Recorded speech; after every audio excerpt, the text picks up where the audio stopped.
All right, welcome to Rider R as in racer. It's the rezoning contingency. This is, again, rarely used, but it would be used. Let's read our notes here at the top. This rider is used when the buyer is seeking a rezoning as a condition for them to purchase the property. So obviously they want their current offer contingent upon them able to receive a rezoning.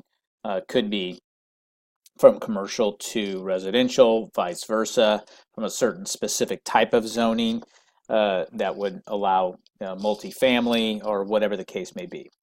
It does note that the specific type of rezoning they are requesting, so you should be knowledgeable enough in that, or your buyer should be able to direct you.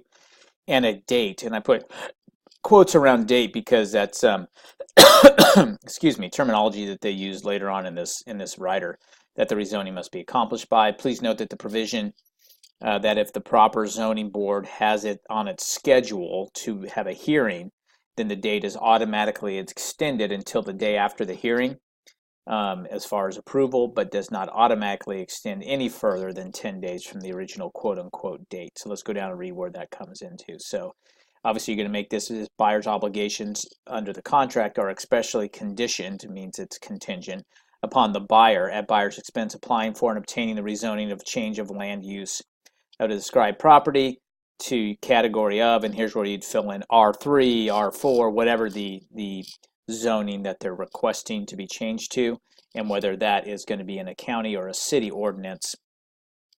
And then buyer's obligations are further conditioned upon obtaining such a land use amendment and so on and so forth. So it's basically giving them a condition to get their zoning squared away, because the buyer says, I'm only going to buy it if I can get this addressed.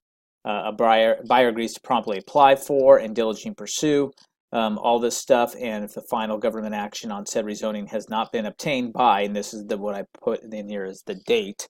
And again, you just have to be reasonable. What's the answer to put in there? The answer is, as long as the buyer wants to try and give it a go and the seller is willing to allow them to give it a go, and maybe the buyer's done some research to understand how long it usually takes to get a rezoning hearing and so on and so forth. But if it's not obtained by this date, then either party may deliver written notice to the other, may terminate the contract in which the deposit will be refunded to the buyer, so either party can cancel at that point.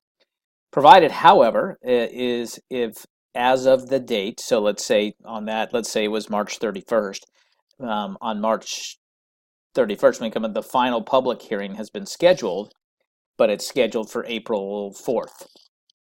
All right, has been scheduled before the governmental board or commission having final authority, then the deadline shall automatically extend, but in no event more than, if this is left blank, 10 days. That means, so April 4th, it falls within a 10-day window, which is within 10 days after the initial date. Then if you know the hearing's going to be on the 4th, then we'd automatically extend. But if it was April 11th, let's say, and it was going to go beyond the 10 days, then they would not necessarily, you'd have to do something to amend this to get it to extend automatically. And then the closing shall occur within 10 days following the final rezoning approval.